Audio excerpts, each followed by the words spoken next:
What's going on, everybody? Bobby Fi here, flying solo today. Just want to wish the best to Sheets and his family, going through a really hard time. So people are asking about projections and things like that. Sheets has gotten out whatever he can get out. And just a reminder, I do hope that everybody has the Saber Sim package as well. But even if you don't, you do have Goldie's projections for DraftKings, which you can sort of figure out the difference between FanDuel and that. And that's the aggregate from all the industry. So let's get it, fellas. Please hit the like button before Rody has to remind us, and let's get after it. So here's what I'm doing. Basically, I'm going to do a quick, I did post for all of you guys, in the premium. I posted my early builds for NBA and MLB. And I think that there's a lot of ways to go tonight. A lot of people are very sort of centered in on certain stacks. And I just think, Milwaukee mainly. I have one 4-man Milwaukee on FanDuel. Everything else for Milwaukee, I think I might have one 4-man on DraftKings. But everything else for Milwaukee, I just don't think you need a 5-man stack when there's this many games on this slate. There's plenty of good spots, and I think we should be attacking all of those spots. So with that said, I'm going to do a real quick run through of sort of my ownership percentages and not give all my lineups away, because I do feel like the people for premium deserve to keep that premium. But what I'm basically doing is I've currently got an uncomfortable amount of a lot of different pitchers that maybe I'm a little higher on than some others. I have 21% Joe Ryan to the field's 4 or 5%, maybe at the most. I really like Joe Ryan as a pitcher. I understand that Tim Anderson's back. I understand the wind's blowing out in Chicago, not the Cubs, but the White Sox. It actually has a pretty big impact on that stadium as well. I'm okay with it, and I'm going to bet on the Joe Ryan strikeout upside over the other. 21% Joe Ryan on DraftKings, 31% Cole. I might end up with 40% Cole. I'm a little higher on Cole than it feels like everybody else is, but then you look at it and a bunch of people are doing it. Bryce Miller is the interesting one. Let's talk about that, because I don't mind the idea of using the 4K pitcher, but I also want to point out that there's a lot of other cheap pitchers that you should be mixing in with some upside. I would go, Bryce Miller is my favorite of those super cheap guys, but then you get Wisniewski as a long shot at 5,300, Mason Miller at 5,700, Steven Matz at 5,900, Bibby at against the now can never hit Yankees at 6,500, even Waka at 7,500. So there's a lot of good options in spend downs. I just want to add that. So I don't think you have to play Bryce Miller. Having said that, I am going to play some Bryce Miller tonight. I don't know exactly where the percentage will be at the end. It's probably going to be around 25%, probably near the field. That might be a little higher than it should be. So I'm sort of debating whether to spread him out or whether to get him just in one big buy-in lineup and sort of forget about it, because it is a little bit tricky to handle these situations with high variance on young pitchers who are coming up from AA. And usually I would say, hey, take both sides of it. I just didn't quite get to both the A's and Seattle tonight, but I have no problem if you want to go on that route. I also have 25% of Steven Matz. Look, I'm just betting on the long term of him being able to be okay. I don't even like that I'm doing it. So I definitely am reconsidering these Matz and Miller builds. Just was one of my initial builds. And I'm probably going to end up with closer to 15% on Matz. Probably get a little more Waka in there instead. I have 15% Zach Gallen. I'll be below the field on him, I guess, on DraftKings. 20% Hunter Brown. There's a lot of good, spend up pitching options today. I like Hunter Brown. I do think the matchup's a little tougher than people are giving it credit for with Gallen, and giving the fact that the ownership will be lower on the Joe Ryans and the Browns, I think that I'm willing to go that direction. I also want to point out, it is kind of a scary fate. Zach Gallen has been, without a doubt, over the last month, the best, fantasy pitcher we've had in baseball. I do feel like this matchup is not quite as ideal for him as some of the other ones that he's faced. Also, historically, a guy who always pitches much better at home. So those are some things that I'm weighing in. And this season, you can see that he's, really been better at home. He's averaging 15 fantasy points in away games and 39 in home games. Only a 6-game sample size, but still. It's just reasons to try and fade guys who have some ownership. In terms of stacks, I actually have a lot of the Dodgers. I'm looking at my Dodger ownerships. Everybody's about 25%. I like the Twins a lot. It's weird because I was high on Kopech as a while back, but he's just struggling too much. And I like the Twins. I wanted to take advantage a little bit of that windy game in Chicago. You have some cheap options with the Twins, so I definitely like them. So Minnesota, LA on DraftKings, pieces of Milwaukee, and I really like getting some exposure to that Cubs-Washington game as well. Even with like some tiny light rain, it kind of worries me just because it is such a weird stadium for, they just tend to postpone games all the time a little late. But I really do like the Chicago-Washington game as a, both sides of it, particularly the Chicago side of it, after Trevor Williams as a full game stack potentially. And maybe even just do, you don't necessarily need to stack it, but I like both sides of it enough to where I have a pretty good amount of ownership on that. So Toronto, LA, the Cubs Washington game, and pieces of Milwaukee to go with it, as well as Minnesota. I have more Baltimore on FanDuel for whatever reason. I wanted to get to more of them. I just didn't quite find enough builds. I guess that's the best way to put it, because I do like them. There's just a lot of good stacks I like. Houston's another one that I'm very sad to be under-owned on. I do have some Alvarez and Tucker one-offs. But that's sort of like an overall of what I'm doing by position. Catchers, Contreras, Ruiz, Will Smith, Christian Vasquez are my main catchers. First baseman, Tellez, Freddie Freeman, Joey Meneses, and Vlad Guerrero. Second base, Turang, Horner, and Luis Garcia as my favorites. A little bit of Vargas for the Dodgers and Dodger stacks. Third base, Miranda, Muncy. Love Edwin Rios today. Here's my take a shot to get a home run today.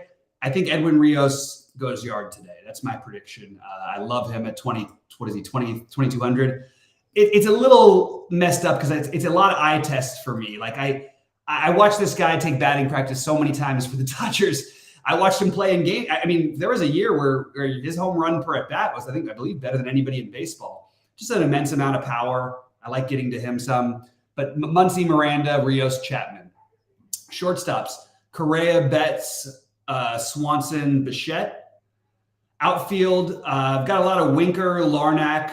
I do have some Michael Taylor in my Minnesota stacks. Buxton, Yordan Alvarez, Trace Thompson, Cody Bellinger, Springer, Varsho, Verdugo. And I like getting to a little mini Red Sox stack more than I do the full Red Sox stack, for what it's worth. I'm using 4 pitchers on FanDuel. Those pitchers are Urias, Cole, Hunter Brown, and Waka. And that's sort of a rundown of what I'm doing as far as MLB goes. Pop in your questions about MLB or your thoughts on what you're doing. I'd love to hear it and go back and forth. In the meantime, I'm going to go to you know what? I hope we can talk a little more baseball, because Jimmy Butler being announced out, and which doesn't entirely surprise me, obviously does change the slate. It actually makes a lot of sense that Jimmy Butler would sit here because they have that 1-0 cushion. It's sort of like, even if Embiid, if they lost game 1 and got smoked for Philly, I think you do see Embiid. I think you likely see Embiid in game 2. The fact that they stole game 1, I just don't think you're going to see Embiid in game 2. I think you're doing the same thing with Butler. So we'll get into that in a minute. Thanks on Yankee Guardian pitching duel. That's a really rich. I love it. I like both of them. So I actually have of Bibby. I've got 15% of Bibby, and I've got Cole as my highest owned pitcher right now. So that's how I think of it, basically. I guess that's a pretty quick way to sum it up. And it's an interesting matchup because, like, I've heard a lot of people trying to, like, maybe overanalyze Cole here and Cleveland doesn't strike out enough and all these things. And I get it, but who was the highest scoring pitcher last night? Was it not Domingo Germán, who would have even been higher scoring if they could have held a 2-0 lead without him? Germán was amazing last night against this same Cleveland team. So you're telling me Garrett Cole can't be amazing against the Cleveland team that hasn't hit in weeks? I don't know. Maybe I'm biased because Cleveland knocked us out of Survivor like twice in 2 different things. Like, give me or in the like 2 different things. It's just, or no, they actually only got us once, but they kept everybody else alive by losing. Anyway, just very frustrated with the Cleveland team. But I do like Cole for what it's worth as my top pitcher. But I don't think it's a big gap, and I think getting spreading out your pitching makes a little more sense today than some other slates, because there's a lot of guys who I could see being the highest scoring pitcher of the night, even down to, like, if you want to get weird with it, well, it's really unlikely. Michael Wacha probably has like 30 plus upside in this matchup. And he also wouldn't surprise me if he got roughed up. If it was a small slate like last night, I would be saying, hey, let's take the other side and stack against the chalky Wacha. I don't think I'm going to do that tonight. So I like the Dodger lineup for what it's worth that they released. I got to go adjust my lineups when that's done.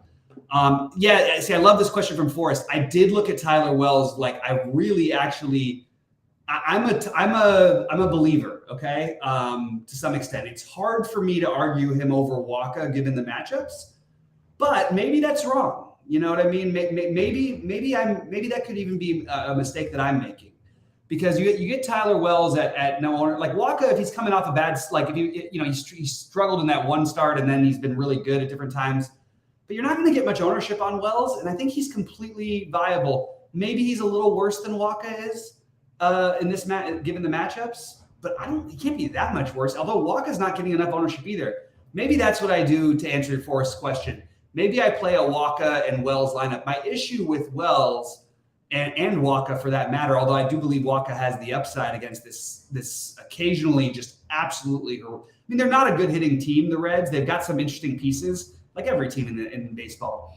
But it seems like I don't know, for whatever reason, I have a little harder time with picking on KC than the Reds. And again, that could be my mistake. I do like Tyler Wells, and maybe the simple solution is just, hey, you know what? Just so I get some exposure, maybe get a Tyler Wells, Michael Wacha build together, because I do think that he's more viable than maybe the field's treating him.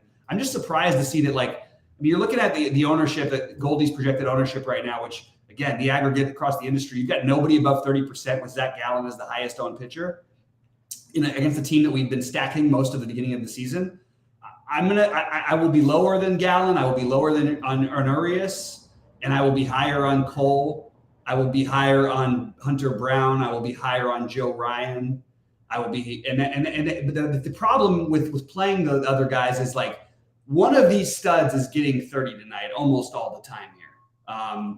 Now, can one of the 7,500s get there? It's kind of it's more of a reach for Wells than Wacha for me, just because of the matchup. Even again, still a good matchup, not quite as good as Wacha's.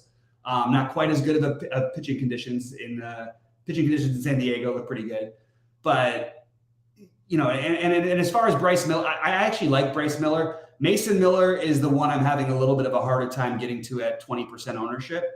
I do have some of them, but I just think there's a lot of different options. It's hard for me to criticize too hard if you want to play any of these guys. It's kind of interesting to see Mason Miller get twice the ownership at basically the same price as Steven Matz.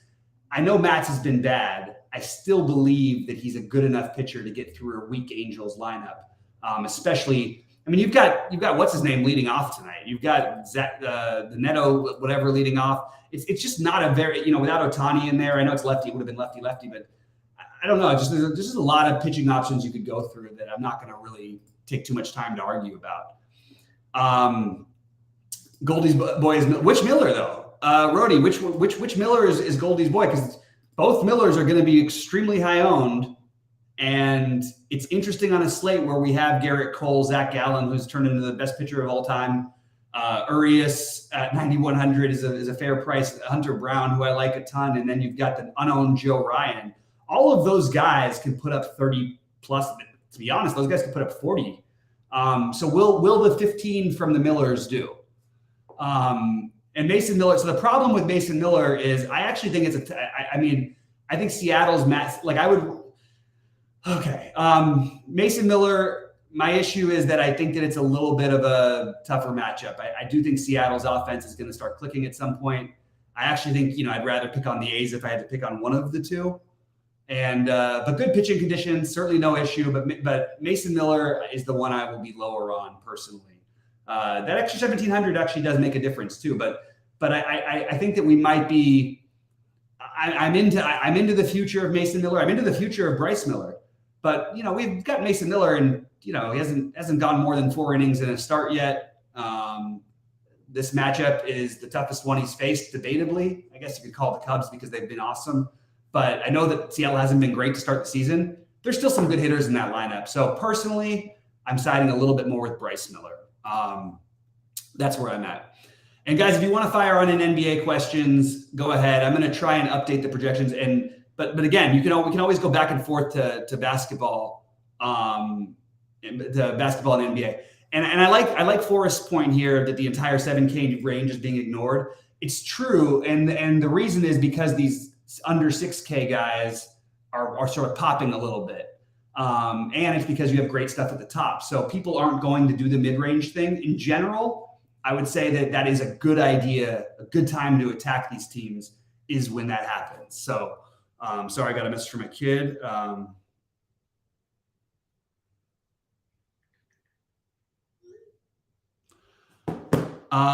So let's jump over, because my whole basketball lineups are going to change. A lot of my really cool plays that I liked early on maybe aren't going to seem quite as cool as they were. Maybe they will. We'll see.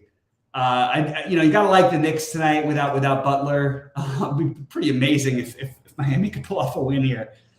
I think that people will flock over to Bam, Kevin Love, Lowry. To be honest, they're all totally in play. I'm going to suggest that maybe Max Strus gets a little bit overlooked. I'm not sure about that yet. Maybe not. It's a little tricky for me.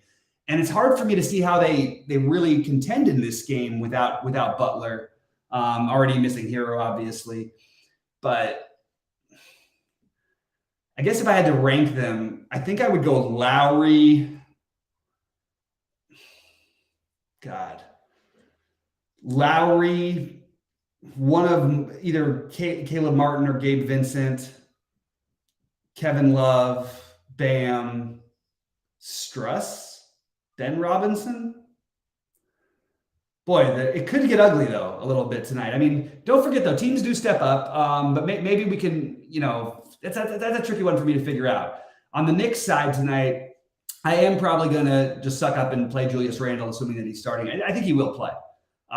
If he doesn't play, obviously, we have a different conversation coming up, but we'll know that before lock. And I will be happy to talk about it in Discord.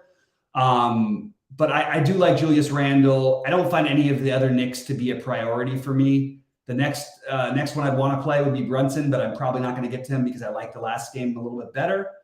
And I'm okay with I would like a tournament flyer on quickly, because I think he's much better than this. I also think there's some blowout run that he could end up getting and sort of leading the charge on. But I'm just not getting as many Knicks after Randle. The Lakers, I really like Anthony Davis tonight. I think this is, a matchup. He's actually played well against this team going back to even the playoffs. He had a good playoff series against them when he was in New Orleans. It's obviously Kevon Looney is like way underrated, but Anthony Davis is not Sabonis. One, he doesn't play every game, so that's one thing. No, but it depends on what Davis version we get tonight. The Lakers are competitive and they're in there, and then it's a tight game. It's going to be because Anthony Davis has 60+ fantasy points, in my opinion. Anthony Davis is my favorite Laker. Actually, my favorite Laker may be Dennis Schroeder, and I think his ownership will be lower now.